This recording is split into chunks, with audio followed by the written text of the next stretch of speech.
Boa tarde, os companheiros que nos assistem nesse momento, também a todos aqueles que estarão conosco posteriormente via Facebook, no canal do YouTube. Hoje é terça-feira, dia 5 de julho, estamos iniciando o mês, recebendo o companheiro José Henrique, Associação Espírita Fraternal, e também integrante da Associação Médico Espírita de Nova Friburgo, no estado do Rio de Janeiro. E ele traz o tema As Multifaces do Perdão. Nossa companheira Marisol vai fazer a leitura da página inicial da prece. Muito obrigada mais uma vez, José Henrique. Eu que agradeço. Boa noite a todos. Vou fazer uma leitura do livro Pão Nosso, pelo Espírito Emmanuel. E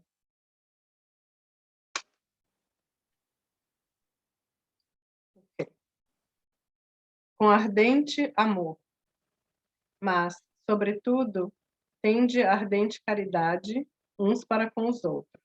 Pedro, capítulo 4, versículo 8. Não basta a virtude apregoada em favor do estabelecimento do reino divino entre as criaturas. Problema excessivamente debatido, solução mais demorada. Ouçamos individualmente o aviso apostólico e enchamo-nos de ardente caridade uns para com os outros. Bem falar, ensinar com acerto e crer sinceramente são fases primárias do serviço. É possível trabalhar, fazer e sentir com Cristo. Fraternidade simplesmente aconselhada ao trem constrói fachadas brilhantes que a experiência pode consumir num minuto. Urge alcançarmos a substância, a essência. Sejamos compreensivos para com os ignorantes, vigilantes para com os transviados na maldade e nas trevas, pacientes para com os enfermiços, serenos para com os irritados, e, sobretudo, manifestemos a bondade daqueles que o Mestre nos confiou para os ensinamentos de cada dia. Raciocínio pronto, habilitado a agir com desenvoltura na terra, pode constituir patrimônio valioso. Entretanto, se lhe falta coração para sentir os problemas e resolvê-los no bem comum, é suscetível de converter-se facilmente em máquina de calcular. Não nos detenhamos na piedade teórica. Busquemos o amor fraterno, espontâneo, ardente e puro. A caridade celeste não são sacrifícios, irradia também a divina luz. Vamos então, nesse momento, fechando os nossos olhos, respirando fundo. Vamos tentando elevar as nossas vibrações, para que possamos nos conectar ao nosso Mestre Divino, aos nossos mentores e aos mentores dessa casa. Que possamos, todos unidos, abertos, as mentes abertas, nesse momento, receber bastante luz, bastante amor vindo do mais alto, para que possamos ter ouvidos de ouvir, que possamos não só ouvir as palavras dessa noite, mas que elas possam estar sempre dentro de nós. Tenhamos força e coragem para praticá-las no nosso dia a dia. Que o nosso Mestre Jesus possa abençoar a nossa noite de hoje. Que assim seja, graças a Deus.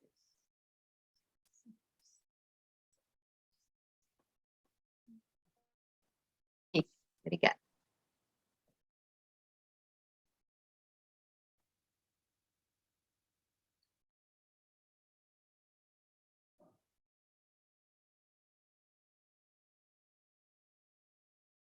Podemos iniciar? Sim. Consegue me ouvir? Estou te ouvindo bem. Ah, sim. Então, sim. A palavra é sua. Obrigada. Obrigado a você.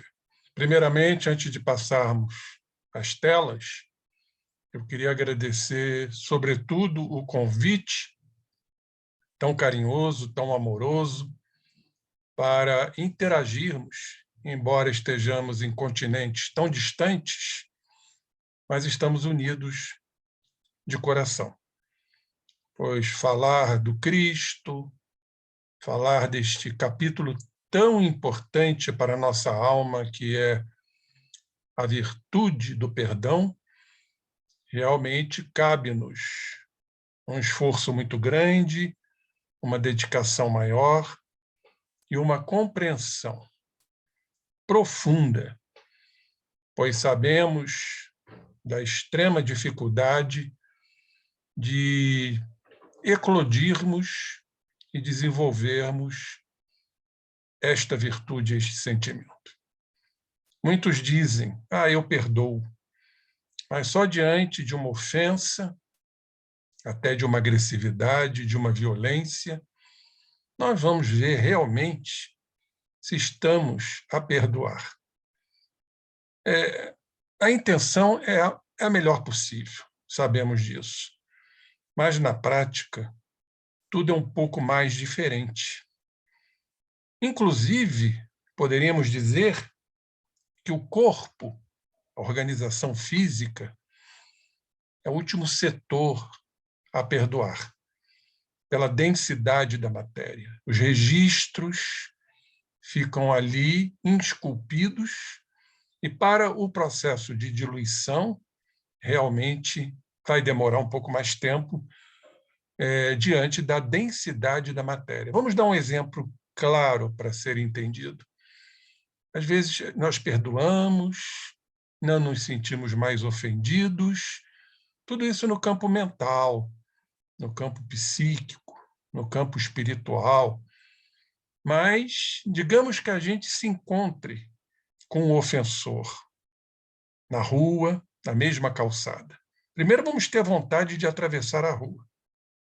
Em segundo lugar, o corpo vai manifestar-se. Uma taquicardia, uma sudorese, uma contração muscular, revelando-nos que realmente o corpo é o último a perdoar. Então, começamos a compreender a fala do nosso mestre querido, que devamos perdoar não 7, mas sim 70 vezes 7 vezes, como ele informou a Pedro, ao nosso querido Simão Pedro. Porque a cada ofensa, a cada adversidade, a cada oposição, naturalmente, as nossas mágoas se mostram. E esse é o primeiro caminho, poderemos assim dizer. Vamos já traçar quais são os caminhos para o verdadeiro perdão. Porque qual é o verdadeiro perdão? É não ter que perdoar. Não fomos ofendidos. Então, esse é o verdadeiro perdão. Mas isso ainda estamos distantes dessa clareza tão grande que é não ter que perdoar. Vamos, naturalmente, sentir mágoas. A má água, aquelas águas turvas, lodosas, que ainda habitam o nosso psiquismo. Então, é fundamental o autoconhecimento. Reconhecermos a mágoa, porque, naturalmente, ao lado da mágoa, brota-se a vingança, seja ela qual for. Não só uma vingança física, mas uma vingança verbal, ou aquele pensamento, né, que fica lá oculto, que a gente sente uma satisfação quando aquele opositor, aquele ofensor, aquele adversário nos magoou e ele passa por uma dificuldade muito grande. A gente sente um discreto sabor diante do sofrimento, do infortúnio daquele companheiro que nos ofendeu. Interessante que isso tem uma expressão no cérebro, que nós vamos mostrar daqui a pouco, um trabalho neurocientífico muitíssimo interessante. Muito bem, então qual é o primeiro passo? Reconhecermos, pelo autoconhecimento, a mágoa. A partir do autoconhecimento, vamos nos propor ao perdão. Assim como também o auto-perdão. Quando nos culpamos diante de alguma falha, diante de algum fracasso. Mas hoje não vamos nos ater muito a esse maravilhoso capítulo do auto-perdão. Vamos entender o perdão. Então, a partir do momento que reconhecemos a mágoa, temos que criar um lado oposto. Como diz o Jung, uma tensão dos opostos, para que haja integração e, consequentemente, a diluição desse sentimento tão nocivo, tão corrosivo que é a mágoa. Sabemos da relação da mágoa com inúmeras enfermidades, com comprovações, inclusive o câncer. Então, temos que estar muito atentos em relação a isso. Então, a partir do momento que eu reconheço a mágoa em mim, eu vou me propor ao desenvolvimento do perdão. Como é que eu devo perdoar ao próximo? Então, vem um segundo passo. Chama-se ressignificação. Ressignificar a atitude do outro. Colocar-se no lugar do outro. O que fez o outro tomar aquela atitude? Qual a razão? Não precisamos nem saber a razão, mas simplesmente essa abertura, essa fenestração, nós já vamos tentar entender a atitude do companheiro. Então, esse seria o segundo passo, ressignificar, colocar-se no lugar do outro, para que então tenhamos o terceiro e definitivo passo, que é o mais difícil, aproximar-se daquele que nos ofendeu, nos caluniou. Está lá no Evangelho de Mateus. Se contra vós pecou o vosso irmão, ide, verbo ir, ide ao encontro daquele que vos ofendeu, em particular a sós, e se ele nos atender, teremos ganho o nosso irmão. Vejam que magnitude tudo isso. Mas, diante disso, vamos passar alguns slides para que tenhamos uma noção mais abrangente, não é? Eu acho que está sendo visto. Queria a confirmação aí. Ainda não. Então, temos que fazer o share screen aqui. Eu tinha me esquecido, né? Uhum. Pronto. Entrou? Sim. Agora eu tenho que passar um por um. Estão todos os slides aqui. A gente está vendo isso. A gente agora viu sim. primeiro. Isso, perfeito. Então, vejam que ilustração magnífica. Ofertar uma flor àquele que nos ofendeu. Aproximar-se dele. Chamamos isso de empatia. A empatia é um grande passo para o legítimo perdão, que é não ter que perdoar. Olhem só a que ponto que chega o legítimo, o lídimo perdão. Perguntar ao sábio o que é o perdão. E ele respondeu, é a fragrância que sai das flores quando são esmagadas. Meu Deus, quando a gente lê isso, como estamos ainda apartados desse sentimento tão virtuoso que é o perdão. Mas temos aqui dois exemplos para que nós possamos entender o não ter que perdoar. Um foi de Gandhi, um exemplo. Então está aqui. Um dia perguntaram a ele, Mahatma Gandhi, o grande pacifista, se ele perdoou todas as ofensas de seus inimigos. Qual foi a resposta dele? Que ninguém nunca o tinha ofendido. Por isso ele não devia perdoar ninguém. Ou seja, esse é o legítimo perdão, não ter o que perdoar. Temos um outro exemplo da nossa literatura, no do excepcional livro Paulo Estevão, no capítulo 9 da nossa querida Abigail, grande amor de Paulo, como Paulo foi o grande amor dela, e ela encontrava-se nas vascas da morte, portadora provavelmente de uma tuberculose pulmonar, e Paulo, então, ainda Saulo, né, arrependido de ter sacrificado seu irmão Estevão, que acabou sendo o mentor dele, correu para Jope para pedir perdão. Vamos acompanhar esse momento tão nobre, tão excepcional. Ele chegou e disse: Abigail, ele exclamou Saulo, comovidíssimo, logo que se viram a sós. Abdiquei o meu orgulho, a minha vaidade, ele ainda não tinha estado às portas de Damasco. Ainda estava longe da sua conversão. Ele foi lá realmente movido por um sentimento de amor. Eu abdiquei o meu orgulho e minha vaidade de homem público para vir até aqui perguntar se me perdoaste, se me não esqueceste. Vamos ver a resposta de Abigail.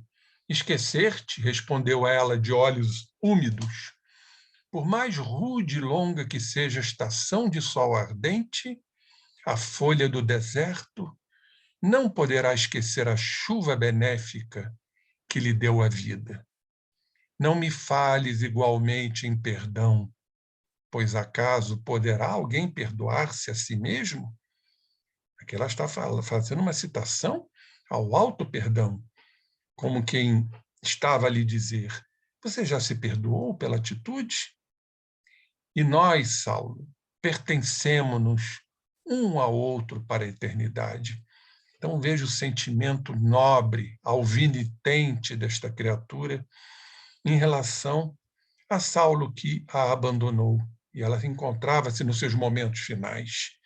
E aqui dizendo: Abigail, antes de partir, quisera saber francamente se me desculpaste pela morte de Estevão. Minha alma está agora tranquila, disse ela. Gesiel, que é o Estevão, está com Cristo e morreu legando-te um pensamento amistoso. Que poderia eu reclamar de minha parte se Deus tem sido tão misericordioso para comigo? Ainda agora, estou agradecendo ao Pai justo de todo o coração a dádiva da tua presença nesta casa. Então vejam o sentimento divino de uma criatura que não precisava perdoar. Mas tem uma fala que sempre, nós sabemos, sempre vem à nossa mente com relação a não ter que perdoar. Qual a razão? Eu tive muita dificuldade para entender isto. Qual a razão de Jesus ter dito, naquele momento final, nos seus estertores finais na cruz: Pai, perdoa-lhes, porque não sabem o que fazem. Está lá em Lucas 23, 34. Por que Jesus pediu ao Pai que perdoasse a todos nós, que não sabíamos o que estávamos fazendo, tendo levado o Mestre à cruz? Isso sempre bateu na minha cabeça, porque, entendendo que o verdadeiro perdão é não ter o que perdoar, por que Jesus falou isso? Certa feita, lendo este livro aqui, Amar Apesar de Tudo, não é um livro espírita, é um livro deste grande filósofo, psicólogo, aqui está, Jean-Yves Leloup, francês, doutor em psicologia, ele é doutor em psicologia, filosofia e teologia. Ele foi padre da Igreja Ortodoxa. Ele se encontrou com essa francesa, filósofa e escritora Marie Solem. E nesse encontro saiu um livro, Amar Apesar de Tudo. E no capítulo 2, que fala da memória e o perdão, uma frase dele eu passei a entender por que Jesus se dirigiu ao Pai daquela forma.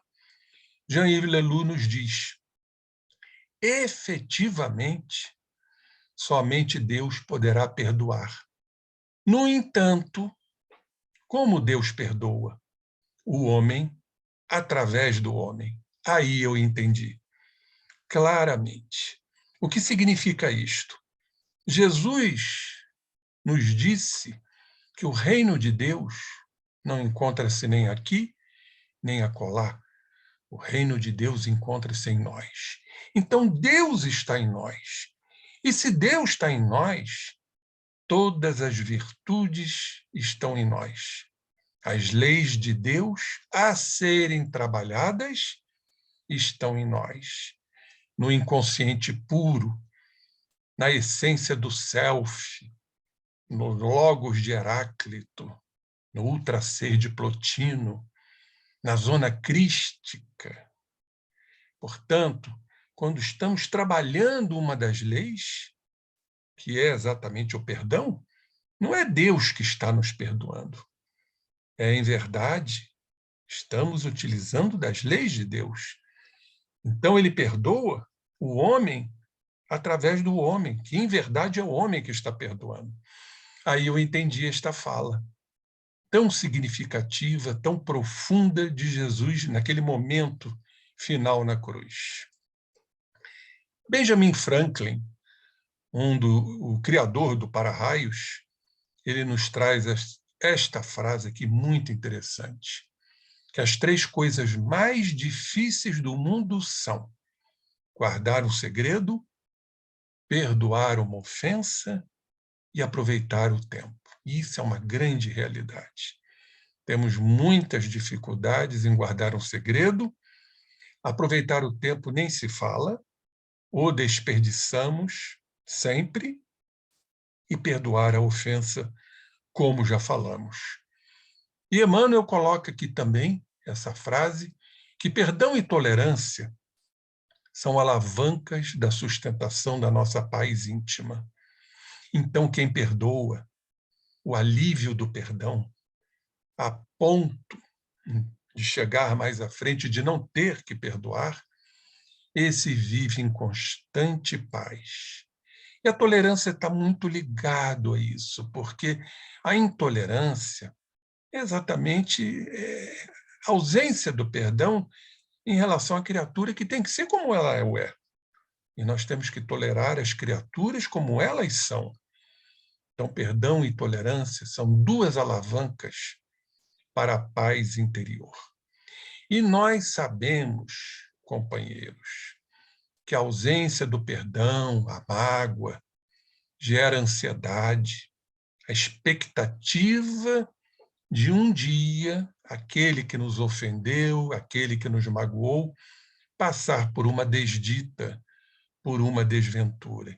Então, vivemos em constante ansiedade por conta disso. Aliás, mal do mundo moderno, transtorno da ansiedade. E a intolerância da mesma forma. Então, não vivemos em paz. Lembrando também o que Lao Tse, o criador do taoísmo, nos disse, que a paz não encontra-se fora de vós, e sim dentro de vós. Ou seja, tudo está em nós. Vai depender de como estamos trabalhando essas questões.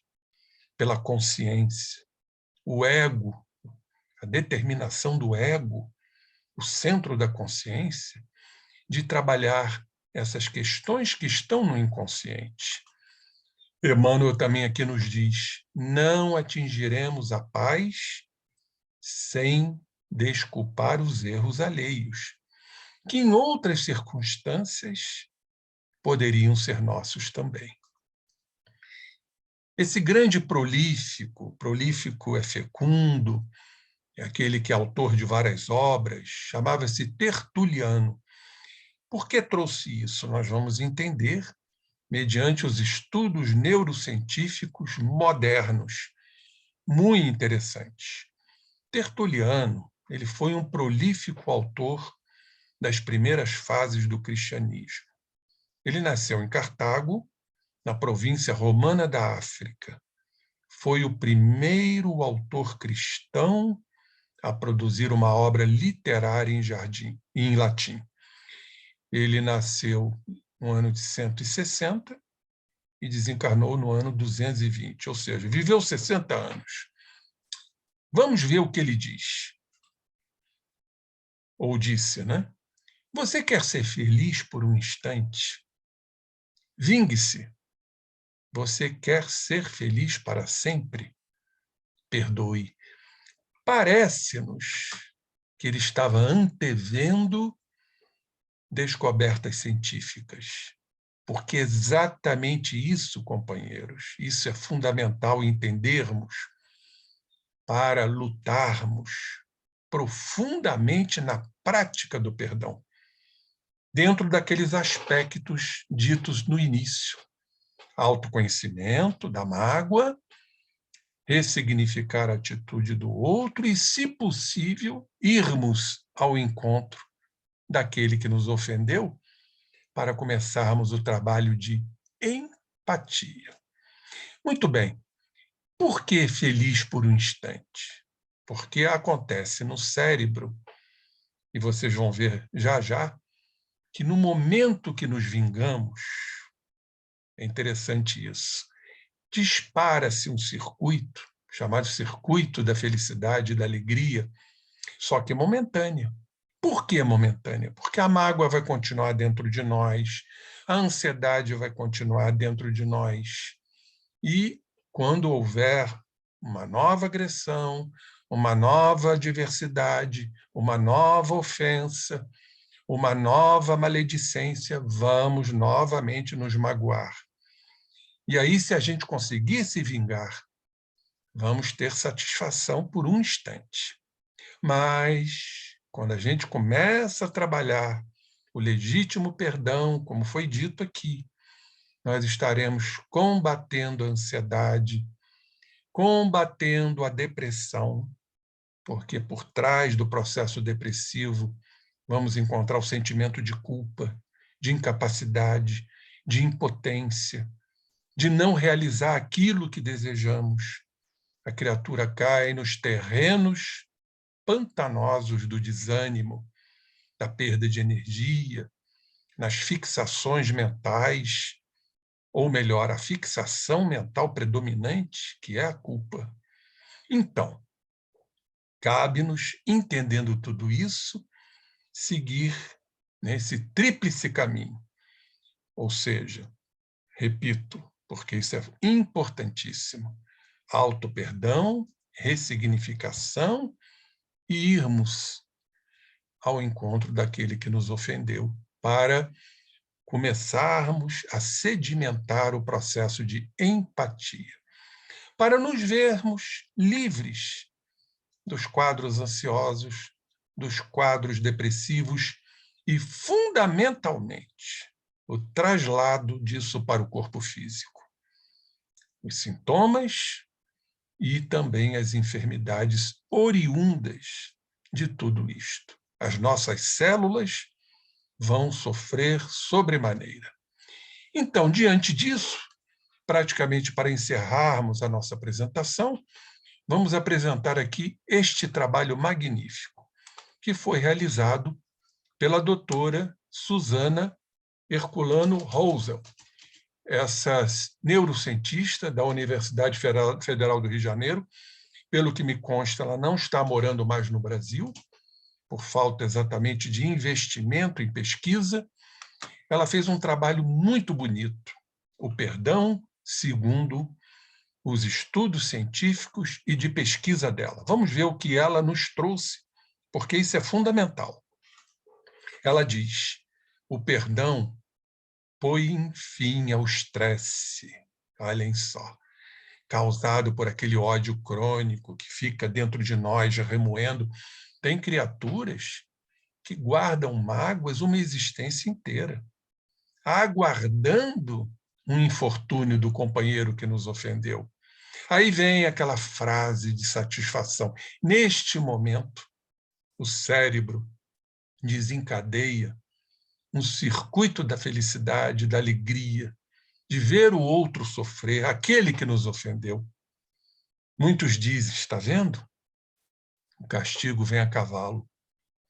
Eu costumo dizer que o espírita se vinga da seguinte forma: está vendo? É a lei de causa e efeito.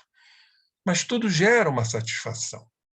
Então, o verdadeiro perdão põe fim a esse estresse, essa angústia, esta ansiedade crônica, esse ódio, que, lamentavelmente, estimula os hormônios do estresse, o cortisol e a adrenalina. Perturba o sono, aumenta o risco cardiovascular de quadro depressivo e de ansiedade. Então, vejam a importância de nos habilitarmos à prática do perdão. O que acontece no cérebro que perdoa? Aí vem um estudo. Foi um estudo italiano, em verdade, ela trouxe isso para o seu conhecimento, para as suas pesquisas, que recrutou voluntários para seguir um roteiro que os orientava a imaginar situações de ofensas pessoais. E, em seguida, os instruía a perdoar o inimigo imaginário ou, ao contrário, os incitava a planejar a vingança. Tudo isto acontecia dentro de um aparelho de ressonância magnética. E nós vamos ver os resultados. O estudo mostrou que tanto o perdão quanto a vingança, olhem só, vem da mesma estrutura, envolve a ativação nas mesmas estruturas, mas de maneiras diferentes. Então, o perdão ele ocorre quando a ativação do córtex pré-frontal dorso-medial, que é o que regula o nosso comportamento emocional, ou seja, todos nós temos esse córtex pré-frontal dorso-medial, pois é ele que regula nosso comportamento emocional, é comandada por duas estruturas que nos permitem adotar o ponto de vista do agressor. Olha a ressignificação. Reavaliar o estado emocional deste. O que fez ele tomar essa atitude? Por que ele agiu dessa forma? Por que ele me magoou? Ele não devia estar bem, deve estar com algum transtorno, algum problema familiar. Não importa sabermos, mas estamos abrindo as janelas. É o fenestrar da janela do perdão. Colocar-se no lugar do outro. Quando isto acontece, dentro daquele tríplice caminho que eu disse, o preconeus e o lobo parietal inferior, então, eles, essas duas estruturas, que vão comandar o córtex pré-frontal dorso-medial. Aqui, só a título, né, de ilustração, vocês estão vendo aqui, eu vou levar o cursor, aqui está o córtex pré-frontal dorso-medial, que regula, né, o nosso comportamento emocional. Ele passa a ser comandado, quando existe o perdão, pelo preconeus, que aqui está, e pelo lobo parietal inferior. Muito bem. Isso, diz a neurocientista, fomenta a empatia, que coíbe ímpetos de retaliação via o córtex pré-frontal e traz, diz ela, um estado emocional positivo, com grandes repercussões na organização física, no aparelho cardiovascular, nas nossas células, no estômago, né, que é um órgão extremamente sensível.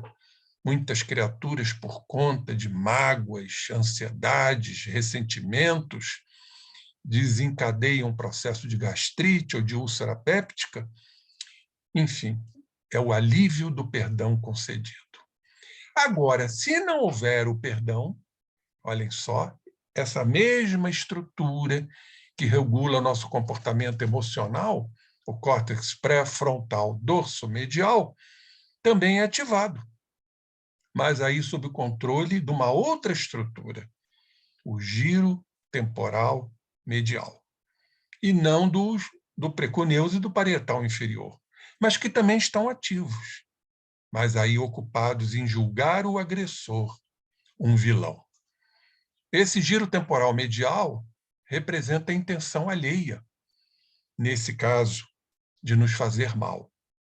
Como a agressão foi intencional e não temos empatia com o vilão, porque não cumprimos aquelas etapas, o cérebro faz o que é mais sensato. Odeia ativamente quem o insultou sem perdão. Aqui está o giro, né, temporal medial, em azul, só a título de esclarecimento. Então, companheiros, praticamente para finalizar a nossa apresentação. Perdoar, portanto, não depende, diz a neurocientista, dos fatos. Não importa qual foi o fato, e sim da nossa avaliação consciente da intenção e das emoções de quem nos ofendeu. Ou seja, parece-nos que essa neurocientista deve conhecer a doutrina espírita, deve conhecer o Evangelho do Cristo. Vai depender da nossa consciência para tentar entender, colocando-se no lugar do outro, tentar entender a intenção, por que ele fez isso. Então, diz ela que quer perdoar, coloque-se no lugar do outro. Não quer perdoar, recuse-se a ver o insulto pelos olhos do seu agressor, ou seja, não se colocando no lugar do outro. O que, francamente, diz ela, em alguns casos, é a coisa sensata a fazer, porque, às vezes, naquele momento de um impulso, que a pessoa começa a perder o controle, muitas vezes ainda é uma coisa sensata, de imediato a fazer. Então, companheiros, sem penetrar em outros capítulos importantes, porque é um assunto extremamente vasto, extremamente interessante e fundamental para o nosso equilíbrio orgânico, psíquico, e sabemos que carregamos ainda, como diz o Dr. Carl Gustav Jung, da psicologia analítica, carregamos ainda uma imensidão de sombras. Vamos aqui imaginar quantas agressões sofremos e quantas retaliações fizemos ao longo de tantas e tantas e inumeráveis encarnações. Desde quando fomos criados simples e ignorantes. Poderemos dizer, sem medo de errar, abarrotados, locupletados de mágoas, de ressentimentos. Se formos, então, as nossas infâncias, não só desta existência, como de outras, quando fomos feridos, magoados, surrados, abandonados, excluídos, o que já não passamos, não é, companheiros? Por isso, as mágoas são frequentes. Mas entendendo essa condição corrosiva, comburente da mágoa na nossa organização física, e eu já tive exemplos de câncer oriundo de mágoas, de ressentimentos muito profundos, desestruturando a arquitetura celular, não há outro jeito para termos o equilíbrio mental, psicológico, espiritual, a não ser entendermos a mágoa. Por isso, esse capítulo, no Livro dos Espíritos, o autoconhecimento, que todos nós conhecemos, depois colocar-se no lugar do outro. Sabendo, inclusive, ou pelo menos imaginando, o que essa criatura também não traz de outras existências. E outra coisa, não somos vítimas. Não existe vitimização. Existe uma realidade que nós estamos aqui no planeta passando nossos resgates, buscando nossos resgates. É a lei de causa e efeito. Então, não existem injustiças. Tenhamos isso em mente. Ninguém está nos injustiçando. Estamos passando por provas de crescimento. E a melhor prova de crescimento é exatamente esta, apresentada hoje aqui para vocês. Compreender o outro, ressignificar a atitude do outro, compreendendo que temos mágoas a serem trabalhadas para o grande processo de transformação espiritual a caminho da nossa destinação final, que é a perfeição relativa. Então, queridos companheiros, cumprindo o horário, passei uns minutinhos, eu passo a palavra aí à nossa querida dirigente para o encerramento da nossa atividade desta noite. Agradecendo e, quem sabe, oportunamente, estarmos novamente reunidos nesta pré-madrugada aqui no Brasil, mas, como disse a companheira, estamos sempre prontos, né? Alistados dentro das hostes do nosso Mestre amado Jesus Cristo. Muito obrigado pela oportunidade e que o coração de vocês, depois desta apresentação, fique mais leve, mais brando e sempre lembrando-se que diante de uma maledicência, de uma calúnia, de uma agressão, seja o que for, temos que obrigatoriamente trabalhar o sentimento do perdão. Não 7 vezes, mas 70 vezes 7 vezes. Um grande abraço, querida. Obrigada, Zé Henrique. Você poderia fazer uma breve prece final para nós? Claro, vai ser um grande prazer. Obrigada. Então, vamos aproveitar esse momento tão nobilitante, tão especial, que estamos falando de Jesus, estamos falando das leis de Deus, estamos falando desta virtude importantíssima, que é a prática do perdão. E vamos, diante disso, abrir nossos corações, as nossas mentes, estendendo nossos braços para poder sentir os braços diáfanos e luminíferos do nosso Mestre amado, para que possamos abraçá-lo ternamente, senti-lo no âmago de nossas almas, fazendo pulsar nossos corações de alegria, de satisfação, de pertencimento, e prosseguirmos aí mais robustecidos nessa jornada de ascensão, para que um dia cheguemos à comunidade final dos espíritos puros, onde Jesus se encontra, e podermos dividir todo o amor que ele derramou sobre nós e continua derramando.